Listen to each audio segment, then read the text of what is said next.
Hi everyone.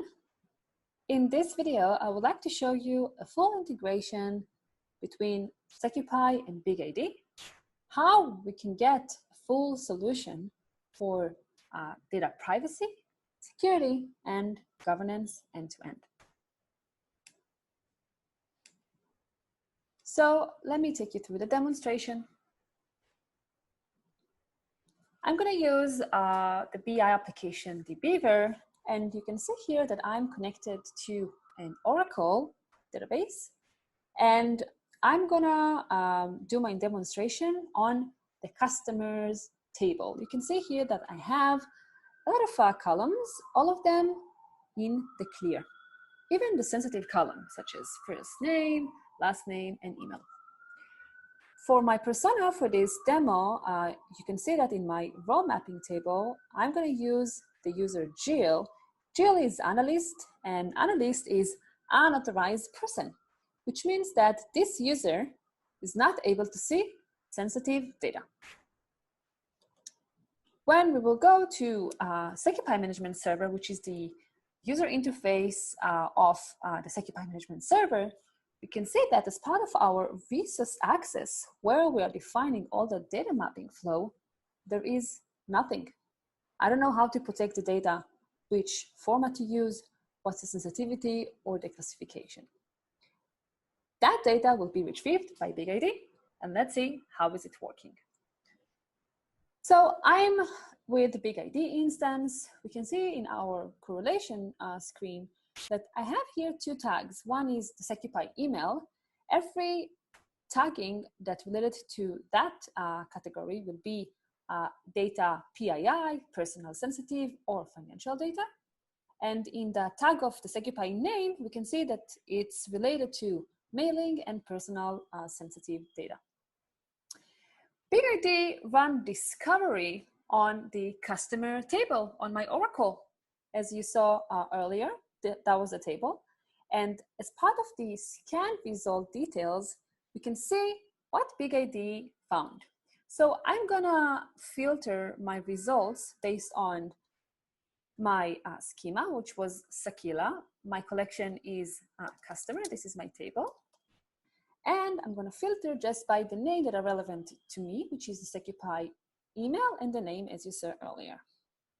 We can see that BigID found some recommendation, and we can see here in the confident level how accurate, what is the match that BigID found for those columns. And we can see here that those are the columns that I found as potential to be sensitive, those columns that we need to protect.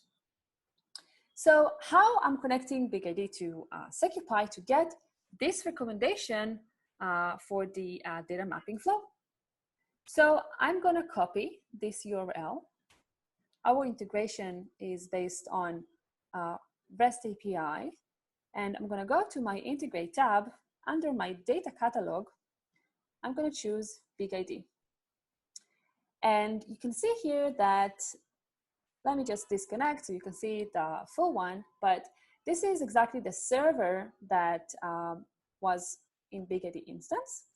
I'm gonna use port 443 and my user, this is my username, and I'm gonna type my password. Let's do a test for the connection, and we see that the connection established. Now I would like to choose to import all the relevant tagging, the SecuPi email and name, and my confident thresholder, I'm gonna choose 0.85 because I would like to get the most accurate recommendation. Also, we can see here that we can even decide on an automatically sync engine. Every time that you will load more data, you don't need to configure that again and again and to pull the data. It will be automatically transferred to SecuPi by this interval. So I'm just gonna save the new connection details, and I'm gonna choose import now in order to import all the results. When we will go to our config as part of the resource access, that was empty. When I will refresh this page, we can see that all the results from BigID will retrieve to that page, and this is what it is. You can see that under my Sakila, under my customer table, I have recommendation for email, first name as last name, as we expected. Three parameters that we have received here. First is the sensitivity for each column and the classification. In those two, SecuPi going to use later on for the database activity monitoring to understand if there is any malicious activity by rescoring, and also for user behavior analytics. Another parameter here that we can see is the data format. This format is defining exactly how to protect every column. So we can see here that under our role mapping, we have the analyst encrypted, which is unauthorized user, as I told you. And in our format mapping, we had email and ASCII. If you remember that from the BigID recommendation. So we can see that for the ASCII, we will use string encrypt. For the email, we will use string encrypt as well. What is behind this string encrypt? This is the rewriter, how exactly we will protect this column. This is what SecuPi provides for the column, row, and field level security. So for the string encrypt, for our example, we can see that we're gonna secure the data in motion because the data is stored at rest, and on the fly, we are encrypting the data for those unauthorized users. We can see that for this column, we are going to use an FPE function, but SecuPi has multiple encryption techniques that we can use. And this is the key that we're gonna use. We can decide to use different keys on different columns. After we set this up, we will go to our policies. So in the policies, because SecuPi is an overlay that sits on top of the application layer, we can configure policies that can be applied in the four main steps of the data request, user request, data response, and the user response. So I pre-configured here a policy as part of my data request that called active resource access. This is the same resource access that was here. This policy means all the definition that you have in the resource access, if this is enabled, use it. And this is what I'm gonna do. I'm gonna enable that because I want that those authorized users, whenever they're trying to consume the data, those policies about how to protect each column, they're going to take place. So I will go back to my dbeaver, and now I'm gonna go to the same Oracle, but this time with Jill credentials. We will go to my Sakila, and I'm gonna query the customer table. So I'm gonna type, select everything from Sakila is my schema and customer table. When I will run that, we will see that on the fly, the data has changed. All the sensitive columns, first name, last name, and email, all the three columns that BigID told us that they are sensitive and they need to be protected. As a reminder, that was our initiate result. That was the original data. But for this specific user, for Jill, this is encrypted on the fly because Jill is an unauthorized user. Let's take a look what happened because SecuPi monitors every activity. In the dashboard, we can see real-time monitoring of all the requests, and every request will add it here to the request log. And we can see here that a minute ago, there's been a request by Jill. When we will check what happened here, first of all, we can see the classification, the classified columns that the user got exposed to. In this scenario is the email, which is the first and last name, the name, and the email. When we will dive in to see what the data that we have about this transaction, so we can see full forensics capability. The user, the IP, the row, the date, the query itself, the classified columns, the sensitivity for those columns, and exactly the rewriter, how we manipulated the data on each sensitive column. And as you can see here, those three sensitive columns has been retrieved by BigID and SecuPi applied the remediation on those columns. And based on the rewriter that you saw, that defining the resource access, we used generic FPE function.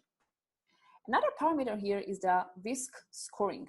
This is very important parameter because this risk scoring is a calculation by SecuPi with the sensitivity and the classification from BigID and the number of the rows. And by calculating that, we can understand if there is any malicious insider. Most of the bridges coming from inside. So if I found this high sensitivity risk scoring, I can apply even policies as part of my data request. Maybe I would like to block this request if I have a high sensitivity risk scoring. Maybe I would also like to set an alert if I have an activity with a high sensitivity scoring. When there is this kind of alert, it will be immediately popped up into SecuPi. I can even decide to apply those alerts to flag them outside of SecuPi. More on that for the user behavior analytics, if we're going to choose our persona Jill, and let's choose the last 3 months, and let's say by an hour. I can see here Jill, which is the blue line, compare to the peers, to her peers. On the x-axis, I can see the time. On the y-axis, I can see the risk scoring. I can even see more advanced analytics about the risk scoring per classification. In this scenario, I have only 2, and the data access. I can even see Jill activity in that 3 months period. No matter which BI application, no matter which location the user logged from, my unique identification will be the user. Here I can also decide to filter the result based on any attribute, and this is how I can understand some patterns about the users. Then I would like to show you how we can use some policies in order to be compliant with regulation. Those requirements of CCPA, GDPR, or any regulation, it is very difficult to apply them when you manage your data in multiple places and when you're gaining more and more data. Because the SecuPi management server is deployed in a centralized solution, you just need one SecuPi solution, and every policy that you will define here will be applied among your entire enterprise. Everything will be managed centralized. The rules are going to follow the data. So I predefine here another policy as part of my data request that's called implement right to be forgotten. Right to be forgotten is part of GDPR. In the States, we have CCPA, which calls as right of erasure. What I'm doing here, I'm just going to do an encryption.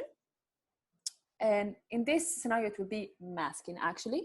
I will mask all those fields of all the customers that ask to be forgotten. This customer list is stored somewhere on a file or whatever location that you would like, and SecuPi can call that list by a REST API call to scan the tables and to decide what to do with the data, to mask the field, maybe to filter out the result. And this is probably what most of the customer would like to do, because for analytics wise, I don't want to count those rows. It's meaningful for me. Meaningless, that was my intention, of course. And SecuPi can also apply physical deletion if you would like. So the only thing I will need to do is, as I did before, enable the policy and to save it. As I mentioned, the management server is centralized location. So every SecuPi agent that connected to that server will get immediately all the results, all the new configuration. So now when I will go to my dbeaver, now let's focus in just the 3 main columns. And I'm going to choose customer ID, first name, last name, and email. Now, when I will run that query, okay. So we can see here that rows 1, 2, 7, 10, and so on, all those customers asked to be forgotten. Therefore, you can't see them as part of CCPA or GDPR. Of course, that this activity will also be recorded here with SecuPi. We can see that as part of our request log.